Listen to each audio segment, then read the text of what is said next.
তো hello dear friends, যারা আমার চ্যানেল নতুন আছেন তারা অবশ্যই আমার চ্যানেলটিকে সাবস্ক্রাইব করুন এরকম নিত্য নতুন আপডেট পাওয়ার জন্য। তো আজকে সুপ্রিম কোর্টের একটা রায় ছিল, যেটা হচ্ছে যে আপার প্রাইমারি যে 14,000 ভ্যাকেন্সি নিয়ে।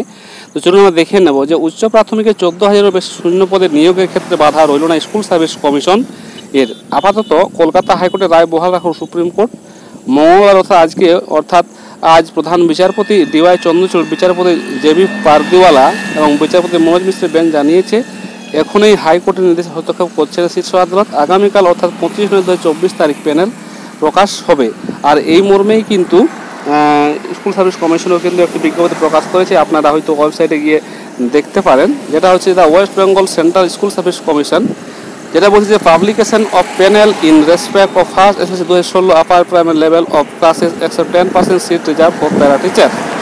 তো অর্থাৎ যেটা বলছে যে 23/9/2024 তারিখ কিন্তু নোটিশটা পাবলিশ করা হয়েছে। বলছে যে উইল বি পাবলিশ অন 25/9/2024, অর্থাৎ 25/9/2024 অর্থাৎ আগামীকাল কিন্তু প্যানেল প্রকাশিত হবে। এটাই কিন্তু আপাতত মূল আপডেট।